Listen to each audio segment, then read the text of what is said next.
मानुषी के मित्रों को मेरा नमस्कार। आज मैं जूना अखाड़ा के महामंडलेश्वर स्वामी अवधेशानंद गिरी जी के साथ हुई मेरी इंटरव्यू आपसे साझा कर रही हूँ। स्वामी अवधेशानंद जी हिंदू धर्म आचार्य सभा और समन्वय सेवा ट्रस्ट के अध्यक्ष हैं। साथ ही वे श्री अमरनाथ श्राइन बोर्ड के सदस्य भी हैं। इसके अलावा Swami ji world council of religious leaders के बोर्ड मेंबर हैं। उन्होंने अपने जीवन काल में 10 लाख से ज़्यादा नागा सन्यासियों को दीक्षा दी है। वेदांत दर्शन और अन्य धार्मिक शास्त्रों पर स्वामी जी का ज्ञान अत्यंत प्रगाढ़ है। विभिन्न धार्मिक टीवी चैनल्स पर स्वामी अवधेशानंद जी द्वारा दिए गए डिस्कोर्सेस लाखों भक्तों के जीवन में नई ऊर्जा का संचार करते हैं। इस इंटरव्यू में मैंने स्वामी जी के साथ विभिन्न मुद्दों पर चर्चा की है, जिसमें नागा साधु परंपरा और जूना अखाड़ा में महिलाओं, दलितों और किन्नरों को शामिल किए जाने जैसे ऐतिहासिक फैसलों पर भी चर्चा होगी।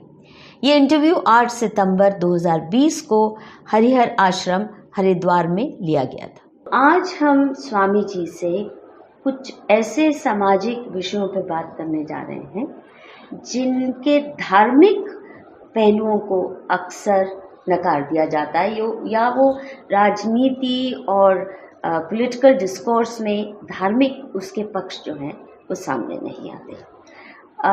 स्वामी जी, बाकी सवाल मैं करूं उससे पहले मैं चाहूँगी कि हमारे जो दर्शक हैं उनमें से कई होंगे जो खासकर युवा पीढ़ी के जो जूना अखाड़ा के बारे में ज़्यादा नहीं जानते, उसका इतिहास, और विशेषकर नागा साधुओं के।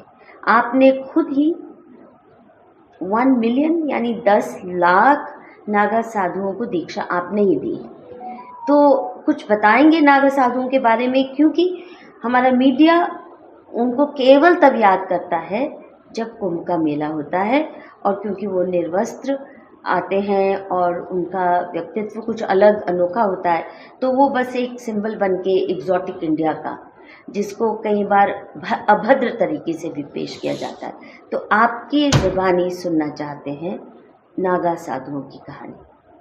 आदरणीय मधुकिश्वर जी के साथ हूँ भोर से ही, और अनेक प्रकार के विषयों पर चर्चा हुई, लेकिन अब विधिवत एक हम संवाद के लिए बैठे हैं। इस इंटरव्यू के लिए आपने सीधे सीधे मुझसे प्रश्न किया है नागा साधुओं का।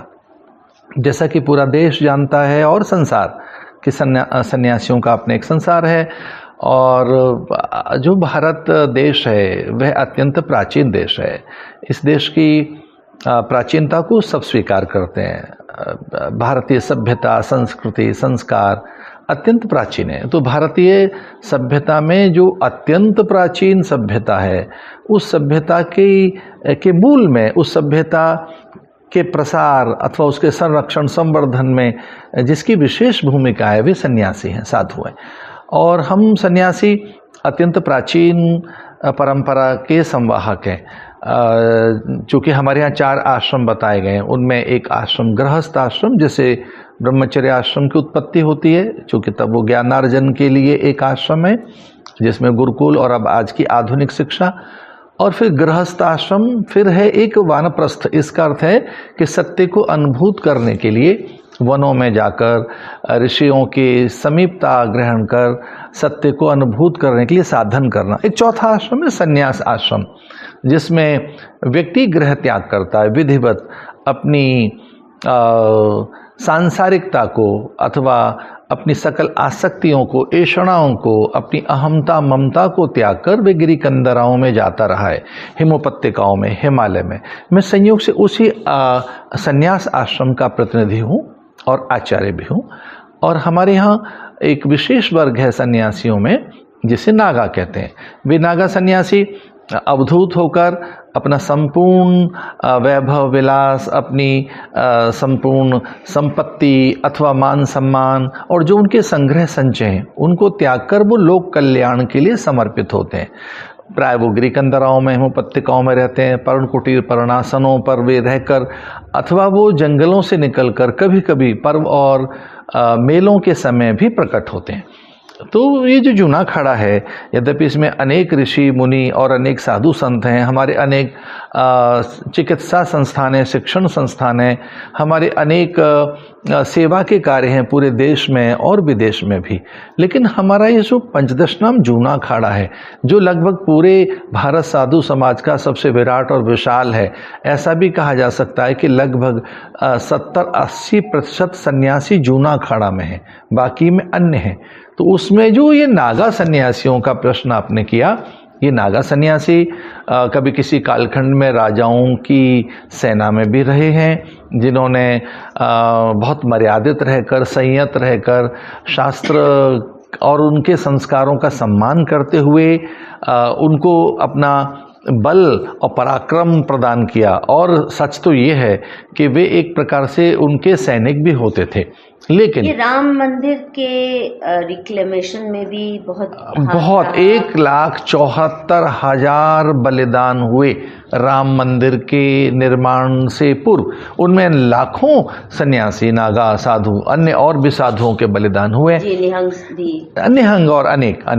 तो मैं पहले जूना अखाड़े में इतना बता देना चाहता हूँ कि जो आप कह रही हैं कि केवल कुंभ में ही उनको दिखाया जाता है और एक बड़ी अभद्रता के साथ, पर सच ये कि उनमें कई IITian हैं, कई न्यूरोलॉजिस्ट हैं, कई उनमें डॉक्टर्स हैं, कई उनमें इंजीनियर्स हैं, कई उनमें आर्किटेक्ट हैं, कई उनमें प्रोफेसर्स हैं। आप चकित होंगे उनमें। और मैं ये कह रहा हूँ, उनमें कई रिटायर्ड IAS हैं, जुडिशरी से निकल कर आए, ब्यूरोक्रेसी से निकल कर आए।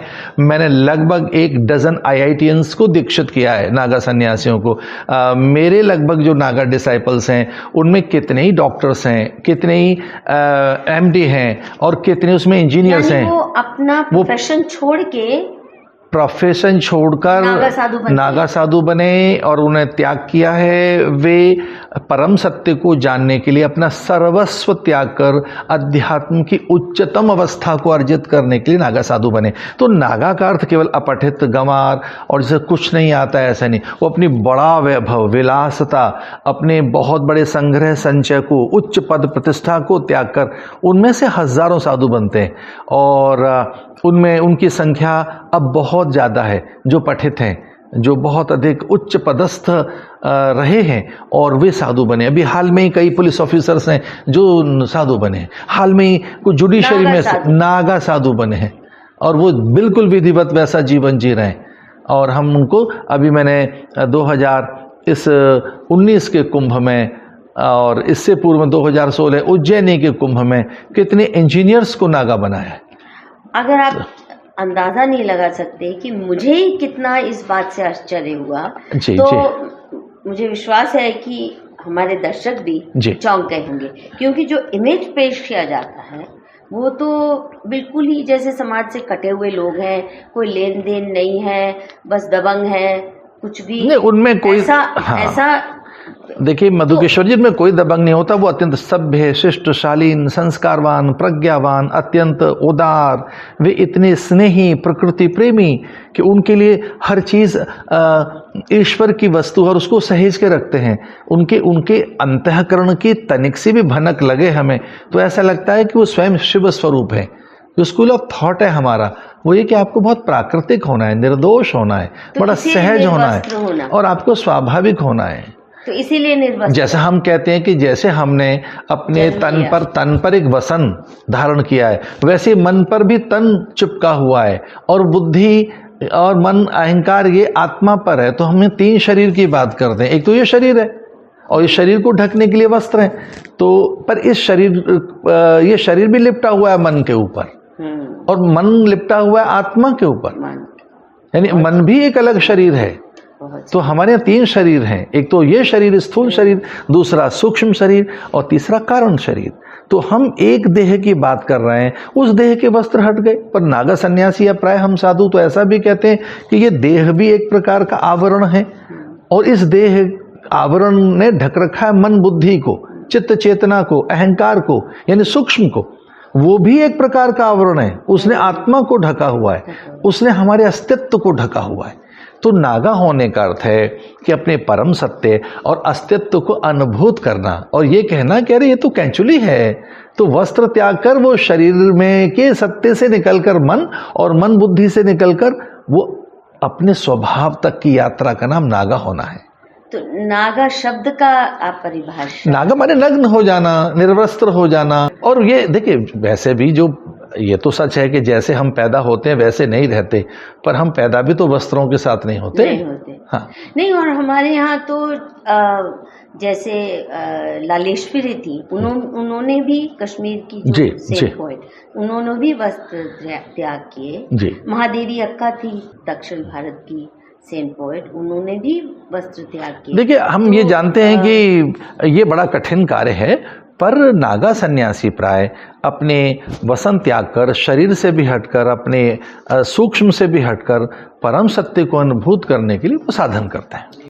अभी मैं आपके कुछ सामाजिक जो आपके बहुत अभूतपूर्व इनिशिएटिव रहे, बहुत सहज से आपने कर डाले, और उन 3 इनिशिएटिव्स की मैं खास बात आपसे ही सुनना चाहूँगी।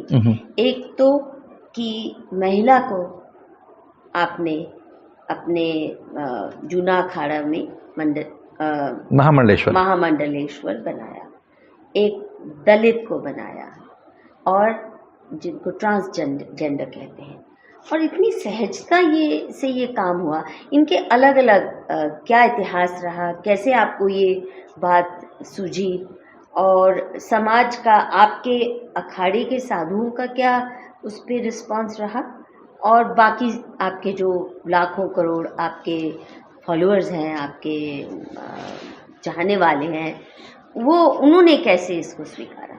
देखिए, जो जननी है, जिसने सब कुछ जन्म दिया है, वो प्रकृति है, वो परम सत्ता है।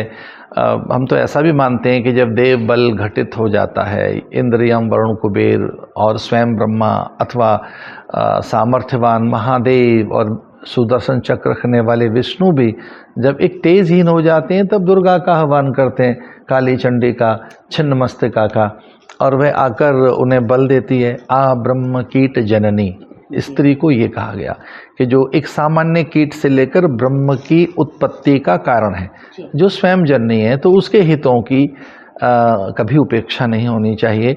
हाँ, हमारे यहाँ बहुत सन्यासिनियाँ हुई हैं, अन्य पदों से भी वो सुशोभित रही हैं, पर जूना अखाड़ा ने विधिवत महिलाओं का बहुत आदर किया। और ये विमेन एम्पावरमेंट की बात नहीं है, ये उनके अधिकार उन्हें सौंपने की बात है।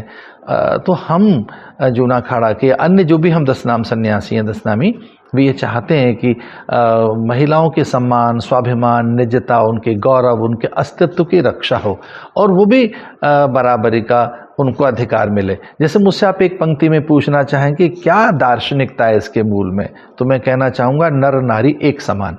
हमारी संस्कृति की कोई पहचान है तो नर नारी एक समान। समान नहीं, बल्कि नारी को ज़्यादा ऊंचा स्थान हमारे यहाँ तो ऐसा ही है, क्योंकि सारी डिवाइन एनर्जी तो फेमिनिन है। अभी भी कोई पूरी तरीके से उसको समानता नहीं मिली है। कितने देशों में तो अभी तक भी उसके वोटिंग राइट्स नहीं थे। बहुत तथाकथित बुद्धिजीवी कहने वाला इंग्लैंड या फ्रांस, वहाँ अब हाल में उनको वोट्स राइट्स मिले, और हमारे यहाँ तो पहले से वो पूजित हैं, सम्मानित हैं। और रही बात, देखिए, क्रिश्चियनिटी में तो माना जाता है, जो उनकी इमेजिनेशन है, कि वो एडम की रीढ़ की हड्डी से, फालतू हड्डी से पैदा हुआ। एक तरफ फालतू हड्डी एडम की, और दूसरी तरफ देवी शक्ति के रूप में। हमारे यहाँ तो ये कहा गया है, परमात्मा का जब चिंतन किया वेदों ने, तो कहा त्वम स्त्री पुमनासि त्वम कुमार उतवा कुमारी। हमारे यहाँ कहा गया कि बिना जननी के कोई ईश्वर पैदा नहीं हो सकता, और अगर वो ईश्वर भी है तो उसे जननी बनना पड़ा होगा। त्वम स्त्री, जब कल्पना की गई कि परमात्मा कौन है, तो ये कहा गया त्वम स्त्री, आप पहले स्त्री हैं, पुरुष बाद में है। अगर ब्रह्मा की उत्पत्ति होती है नारायण से, तो वो स्त्री तो बना, नाभि कमल से उसे तभी तो जन्म दे पाया।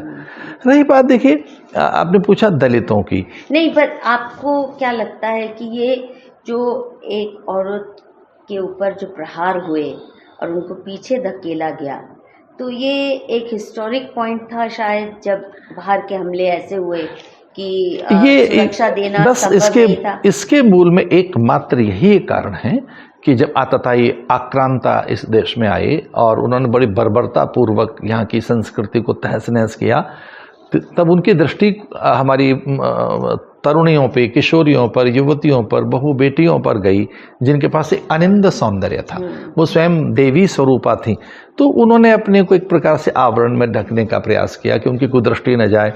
फिर धीरे धीरे ऐसा होता गया कि उनको कहा कि वो पर्दे में रहें, जबकि उनके पास शील, संयम, सामर्थ्य, उनकी नैतिकता अथवा उनका मन बुद्धि का बल इतना अपार है। आज भी हम तो ये भी कहते हैं यत्र नार्यस्तु पूज्यन्ते रमन्ते तत्र देवता। हम नारी की पूजा करने वाले प्राणी हैं, कन्या का पूजन करने वाले प्राणी हैं। हमारे यहाँ स्त्री पहले चलती है, जब भी कभी विवाह आदि होता है तो पहले फेरे में वो आगे चलती है, 3 वो पहले फेरे लेगी, उसके बाद तो पुरुष का होता है चौथा, सबसे पहले वो लेती है 3 फेरे। हमारे यहाँ अग्रे अगर कोई है तो स्त्री है, अग्रणी है तो स्त्री है, अग्रजा तो स्त्री है, अनादि है तो स्त्री है, आदि है तो स्त्री है, प्रथमा है तो स्त्री है, एका है तो स्त्री है, आरंभा वो है, वो पूर्वा है, अपूर्वा है, पूर्व के पूर्व में, अपूर्व के भी पूर्व में। थे ना स्वामी जी कि हमारे ऊपर जब हमले हुए और जी जी उनकी जी कुदृष्टि महिलाओं पे पड़ी, इसका बहुत ही हाल ही का मैं उदाहरण देना चाहती हूँ। मेरी माँ बताती है वो पेशावर में बड़ी हुई, और पेशावर आप जानते हैं मुस्लिम मेजॉरिटी था, और वहाँ पे ये माहौल था कि लड़की घर से अकेली बाहर है तो उठा के ले गए, कोई बड़ी बात नहीं होती थी। और माँ बताती है हालांकि हमारे परिवार में मेरे नाना बहुत ही लिबरल थे और अच्छे स्कूल्स में पढ़ाया हर बेटी को, परंतु जब तक पेशावर में थे तो स्कूल कॉलेज जाने के वक़्त टांगे के बाहर भी मोटी चादर होती थी ताकि कोई देख ना सके कौन है। हालांकि माँ की मैं जो उनके स्कूल कॉलेज की फ़ोटो देखी है, वहाँ जाके दुपट्टे भी नहीं हैं, वो खुले स्वच्छंद घूम रही हैं, परंतु घर से वहाँ तक पहुँचने के लिए इतना पर्दा। और पार्टीशन के बाद मैं जब मेरी मासियों की फ़ोटो देखती हूँ या माँ की भी, सब पर्दा तो क्या, दुपट्टे के बगैर साइकिल चला रही हैं, मतलब बिल्कुल स्वच्छंद जीवन। नाइट शो भी देखने जा रही हैं मासियाँ, एकदम जीवन एकदम पलटा खाया। तो इससे मेरे परिवार के इतिहास से भी मुझे लगता है कि कितना आतंक रहा होगा महिलाओं की ज़िंदगी पे, और कितनी जल्दी हमने बदल दिया उसको। जब उस दबाव के माहौल में से निकले परिवार, तो कोई वक्त नहीं लगा कि महिलाओं को स्वच्छंद देना, बराबरी के हक देना, बराबरी से भी ज़्यादा जो आप कहते हैं पूजनीय भी मानना, ये भी रहा है। पर वो विकृतियाँ अब जाते जाते जाएंगी, हमारे ऊपर जो लाद दी गई। और आपका जो कार्य है इसमें, ये सच में मैं इसलिए भी इसके बारे में बात करना चाहती हूँ क्योंकि जो हम पे आक्षेप करते हैं ये कम्युनिस्ट, मार्क्सिस्ट, इस्लामिस्ट, क्रिश्चियन हमारे धर्म पे, तो सारा एट्रॉसिटी लिटरेचर का जो एक बड़ा स्तंभ है वो औरत के तथाकथित उत्पीड़न। हिंदू समाज में तो जैसे औरत को केवल जलाने के लिए, मारने के लिए, पीटने के लिए पैदा किया जाता है। जितनी ज़्यादा प्रताड़ित स्त्रियां उन देशों में जो तथाकथित अपने को सभ्य और विकसित कहते हैं, उतनी कहीं और जगह नहीं है। मैं इस तरह से उन पर कोई आक्षेप नहीं लगाना चाहता, पर जिस ढंग से आज भी यूरोपियन देशों में, आज भी सभ्य देश अमेरिका है, जिस तरह से उनका उत्पीड़न है वहाँ, हमारे यहाँ नहीं है। हमारे यहाँ आर्थिक रूप से वो समर्थ हैं, वे निर्णय लेती हैं और वे उनके निर्णय अत्यंत प्रभावी होते हैं। वो अब अंबर में उड़ रही हैं, चांद पर गई हैं, या कि वो कल्पना चावला हो, या वो सुनीता विलियम्स हो, या कि वो हमारे यहाँ आज भी कैप्टन हो। आज भी घर की आर्थिक जो एक सत्ता है वो आज भी हमारे यहाँ माताओं के पास ही है। घर की बहू बेटी आज भी वो सर्वाधिकार संपन्न है, उनके पास में आर्थिक सामर्थ्य अपार है, वो उतनी चीज़ वहाँ नहीं है। एक और मैं बात कहना चाहूँगा कि ये जो एक बात आई है कि वो छोटी है, उसे अधीन रखना है, ये हमारी नहीं है, ये पश्चिम की सोच है। बिल्कुल वो वहाँ खिलौना है। इसका सबसे बड़ा प्रूफ है कि जिन अधिकारों के लिए, हालांकि यहाँ पे हमलावरों ने आके हमारे स्त्रियों को धकेला, बुरी तरह से उत्पीड़न किया, लाखों को यहाँ स्लेव बना के, सेक्स स्लेव बना के अरब के बाज़ारों में बेचा गया, परंतु वो सब अधिकार जिसके लिए पश्चिम देश की महिलाओं को तिल तिल लड़ना पड़ा, वोट का अधिकार, शिक्षा का अधिकार, प्रॉपर्टी का अधिकार, ये वो, यहाँ बहुत ही सहजता से कॉन्स्टिट्यूशन में इक्वालिटी की बात आई, किसी ने विरोध नहीं किया। बाकी equal right for equal page, जिसके ऊपर कितनी वहाँ लड़ाइयाँ लड़ी गई, यहाँ स्वेच्छा से स्वीकार किया गया। पॉलिटिकल पार्टिसिपेशन, करियर्स में, प्रोफेशंस में, यहाँ किसी ने उनका उस तरह का कड़ा विरोध नहीं किया जैसा वहाँ होता रहा है।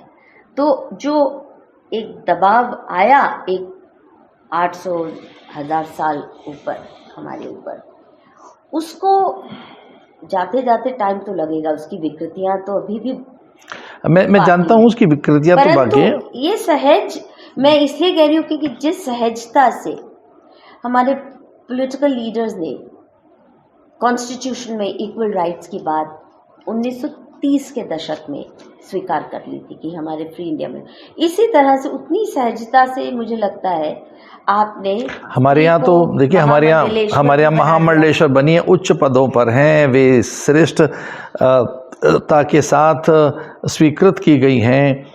और हमारे यहाँ न केवल वो दलित महामंडलेश्वर भी हैं, दलितों को भी हमने, दलित ऐसा शब्द ठीक नहीं है कहना मेरा, देखिए हमारे यहाँ न तो किसी का तिरस्कार है न किसी का उपहास है, हम सब, हमारी सब जातियाँ समान हैं, सब जातियाँ महान हैं। हमारे यहाँ जितनी भी जातियाँ हैं भारत की, वो हमारी निधि है, वो हमारी संपदा है, वो किसी भी जाति में हो। उनको अब संविधान ने SC ST कहा हो या संविधान ने उनको OBC कहा हो, तो जितने अधिकार संन्यास में मेरे हैं उतनी सबके हैं। ये हो सकता है कि मैं ब्राह्मण कुल में पैदा हुआ हूँ, लेकिन ब्राह्मण कुल में पैदा होने पर भी जितने अधिकार मेरे पास हैं उतना ही एक मेरे दलित भाई के हैं। वो उतना ही सामर्थ्यवान, वो उतना ही योग्य है, वो उतना ही समर्थ है और उसको उतने सारे अधिकार हमने दिए हैं। वो किसी भी जाति में हो, वो किसी भी एक प्रकार से किसी धारा में हो। नहीं, पर दूसरा यह है कि दलित शब्द या बैकवर्ड कास्ट शब्द भी अंग्रेजी शासन की देन है। उससे पहले अगर आप 400 साल पहले, मुझे नहीं लगता कोई अपने आप को बैकवर्ड कास्ट कहता। देखिए हमारे यहाँ ये शब्द आए होंगे अपने हितों को साधने के लिए। मैं पॉलिटिकली कोई किसी पे क्यों आरोप लगाऊं, पर वो हमारे भाई हैं, वे हमारे कुंभकार हों, वो भाई हमारे हों, वो लकड़ी का काम करते हों, वो अथवा मिट्टी से कुछ बनाते हों, वो सोने से कुछ बनाते हों, अथवा वो कहीं काष्ठ से कुछ बनाते, काष्ठ कहते हैं लकड़ी को, तो वो तांबे से कुछ बनाते हों, वो ताम्रकार हों, सोने से बनाते हों, वो स्वर्णकार हों, अथवा वो मिट्टी से बनाते हैं वो कुंभकार हों, अथवा वो किसान हैं, हम सब एक हैं। मैं इतना और कहना चाहूँगा कि सारी जातियाँ समान हैं, सारी जातियाँ महान हैं, हम सब ईश्वर की संतान हैं, हम सब ईश्वर के ही हैं। इसी इक्वलिटी की अगर कहीं बात है तो हिंदू धर्म में है और हम उसके लिए आगे आए। न केवल हमने बहनों को महामंडलेश्वर बनाए, मैं तो, आपने मुझसे प्रश्न किया, हमने ट्रांसजेंडर्स को भी बहुत आदर दिया। अच्छा, पहले बताइए कि ये विचार कहाँ से आया? उनकी तरफ से मांग हुई कि आपका खुद का स्वेच्छा से? ये देखिए, जब ये बात आई कि देखो बहनों को अधिकार नहीं मिल रहे हैं, तो संन्यास में हमें लगा कि हम उनको पहले अधिकार देंगे। उनके अधिकार पहले सुरक्षित होने चाहिए, अथवा उनके लिए हेयता और न्यूनता, उपेक्षा, उपहास और तिरस्कार की भावना जो दिखाई देती है, ये हमने पिछले कुंभ में किया है जी। तो मैं तो इतना कहना चाहूँगा, कभी आप कुंभ में एक दो बार हमारे पास आई भी हैं, तो आपने देखा होगा वहाँ ना कोई जाति बंधन है, न कोई संप्रदाय का बंधन है। हम गंगा के तट पर सब एक ही तो हैं। कौन जात पूछ रहा है? मंदिर में तट पर प्रसाद के समय अन्न जैसे ही भगवान को भोग लगता है प्रसाद बन जाता है। जैसे ही भगवान के पास हम रखते हैं पदार्थों को, प्रसाद हो गया। प्रसादे सर्व दुखा नाम हानि रस से उपजाते, मानस की जात सभी एक ही पहचान वो। अगर कहीं एकता है, इक्वलिटी की बात है, समानता की बात है, श्रेष्ठता की बात है, एकात्मता की बात है, सच मानिए वो हिंदू धर्म में है और हमने उसे साकार किया है। तो एक तो बहनों को उच्च पद देना हो, दलित बहनों का सम्मान करना हो, दलित भाइयों का, हम हर पल उन्हें अपने साथ रखने को, भोजन करने को, सारे अधिकारों को देने को तैयार है और दे रहे हम। वो हमारे साथ भोजन करते हैं, हमारे साथ पूजन करते हैं, हमारे साथ स्नान करते हैं, हमारे साथ हवन करते हैं, वो हमारे साथ अभिषेक करते हैं। तो जो अभिषेक के अधिकार मेरे हैं, जो पूजा पाठ के अधिकार मेरे हैं, जो भोजन में हम कहीं विसंगति नहीं, हमारे यहाँ कहीं विषमता नहीं, हमारे यहाँ किसी प्रकार का कहीं कोई भेद नहीं है। एकत्व, जब परमात्मा की हम सब संतान एक हैं तो भेद कैसा? अब मुझसे ट्रांसजेंडर की बात पूछ रही थी। हाँ, ट्रांसजेंडर तो मैं थी उस दिन, जिस दिन ये तो आप देखेंगे कि हमने लक्ष्मी नारायण त्रिपाठी जी, हमारे साथ शहर मैंने देखा, वो एकीकृत हो गई। लक्ष्मी नारायण त्रिपाठी जी को हमने कहा आप में लक्ष्मी भी है और नारायण भी है, और ऐसा हो नहीं सकता। देखिए, जब कोई ट्रांसजेंडर पैदा होता है उसके लिए कितनी उपेक्षा, तिरस्कार, अवमानना, उपहास, हंसी, उसे देख के हंसते हैं लोग। हम जब कभी उनको देखते हैं मार्ग में, सिग्नल पर देखते हैं कभी, तो किस तरह से लोग उनका उपहास कर रहे होते हैं। तो हमने उनसे कहा कि आपके वही अधिकार हैं, और वो तो बड़ी क्रांतिकारी व्यक्तित्व है। उनके साथ जितने ट्रांसजेंडर्स हैं उन्होंने विधिवत हम और वो परस्पर एक हुए हैं, ज्वाइन किया उन्होंने विधिवत। अब वो साधु हैं, हमारे वंदनीय हैं। हमने उनको बाकायदा विधिवत उन्हें उच्च पदस्थ सम्मान दिए हैं। वो हमारे साथ स्नान करने निकलते हैं। इस बार कुंभ में मेरे साथ उनका रथ था, बिल्कुल मेरे साथ स्नान करने वो निकले, हमारे साथ पूजन में बिठाया हमने। और मैं एक निवेदन कर दूं, मैं किसी पर अवहेलना नहीं कर रहा, पर ये काम शायद वेटिकन में नहीं हुआ है जो हमने नहीं किया। सकता। हाँ, हमने कहा हम आपको अधिकार देंगे। नहीं सकता तो महिला पोप बन जाए, हो नहीं सकता। तो ये काम शायद हमने किया है। इसी प्रकार से मैं वेटिकन के अच्छे काम होंगे, मैं उनकी निंदा नहीं कर रहा, पर इतना साहस तो कोई जुटाए कि उनको अपने पास बैठाए और उनसे कहे कि ठीक है आप भी सन्यासी हैं, आप भी पूजा कर सकते हैं और आपकी कोई निंदा नहीं करेगा। वो बनाए ना। हाँ, नहीं हमने तो उनको अपने महामंडलेश्वर हमने तो बड़े अधिकार दिए उनको। यहाँ तो बिशप भी नहीं बनाने को राजी जी। हमने तो उनसे कहा आप अपने ग्रुप के आप आचार्य हो सकते हैं, आप अपने आप महामंडलेश्वर हो सकते हैं। अंदर से कोई विरोध आया हिंदू समाज से? कुछ टिप्पणियां? देखिए, शुरू में हमें ऐसा लग रहा था, आरंभ में हमें ऐसा लग रहा था कि कदाचित हमारे धार्मिक गलियारों से कभी कोई विरोध आ सकता है। लेकिन सच मानिए, इस भारत के धार्मिक जगत का भी तो सौंदर्य देखो कि सब साधुओं ने फिर सम्मान किया। वो उदासी, बैरागी, दादूपंथी, कबीरपंथी, अथवा वो नाथ हों या वो ये वैष्णव संप्रदाय हों, जैसे उसमें रामानंद संप्रदाय है, अथवा बल्लभ है, या निम्बार्की हैं, अथवा वो गौड़ संप्रदाय है, सबने मुक्त कंठ से प्रशंसा की, सबने उनके ऊपर पुष्प चढ़ाए अथवा उनका अभिनंदन किया। जिन साधुओं का आप दकियानुसी कहते हैं, जब जिन पंडितों का आप ऐसे कहते हैं कि तो बड़े आडंबर वाले लोग हैं, उन ब्राह्मणों ने उन ट्रांसजेंडर्स का आदर किया, स्वस्ति वाचन किया, उनके मस्तक पर चंदन लगाया और उनसे कहा बराबर के अधिकारी हमारे साथ बैठो। और आपने दृश्य कुंभ में देखा? मैंने खुद देखा था। और देखिए, वैसे भी हमारे समाज में इनके लिए विशिष्ट स्थान रहा ट्रेडिशनली, तो क्योंकि किसी भी अच्छे काम के वक्त इनका आना शुभ माना जाता है। वे किन्नर हैं, किन्नरियां हैं। किन्नर और किन्नरों के दर्शन मात्र से अमंगल का नाश होता है, अमंगल का नाश होता है। उन्हें देखकर शुभता पैदा होती है। और न केवल उन्हें, हम तो पशु, पंछी, परिंदे, इन सब का भी आदर करने वाले प्राणी हैं। वो तो मनुष्य हैं।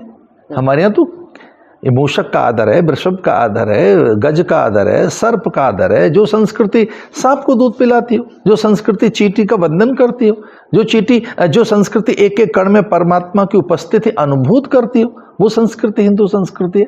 ईसावास इदम सर्वम यत् किंचित जगत्याम जगत। हम तो माटी को मस्तक पर लगाते हैं, ये करके ये लक्ष्मी का वास है। तो हिंदू संस्कृति में मिट्टी को लक्ष्मी का रूप माना गया, जल को देवता का रूप माना गया कि इससे ही नारायण की उत्पत्ति हुई है। अन्न को हम ब्रह्म कहने वाले प्राणी हैं, अन्नौ वै ब्रह्म। हम तो अन्न को परमात्मा कहने वाले प्राणी हैं। तो जो अन्न को ईश्वर कहता हो, जो जल में देवता देखता हो, अथवा तो हरितिमा में, को बैकवर्ड कैसे कह सकता है? किसान को कैसे कह सकता है? हमारी जितनी भी प्रोडक्टिव कास्ट्स हैं, आप जैसे गिना रहे थे, सुनार हैं, लोहार हैं, तरखान है, कारपेंटर है या किसान है, तेली है, यानी जितनी हिंदुस्तान की प्रोडक्टिव कास्ट थी, उनके एक तो पेशे छीने अंग्रेज़ों ने, तो गरीबी उनको पहले गड्ढे में ढकेला अपनी इंडस्ट्रियल गुड्स लाके, फिर उनको कह दिया जी आप तो बैकवर्ड हो गए, क्योंकि ये शब्द ही नहीं है हमारे। ये बैकवर्ड पश्चिम से आया, हमारा नहीं है। ये अंग्रेजों ने गढ़ा है। कास्ट, बैकवर्ड कास्ट का शुरुआत की और अब हम चिपक के लेके बैठ गए उनके साथ। पश्चिम के लोगों ने हमें बांटा है, हमें जातियों बांटकर, पंथ और उस तरह से बांटकर, डिवाइड एंड रूल, वो जानते थे कि इस तरह इनको कैसे बांटा जाए। हमारे यहाँ बहुत आदर है, हम सब जातियों में एक हैं।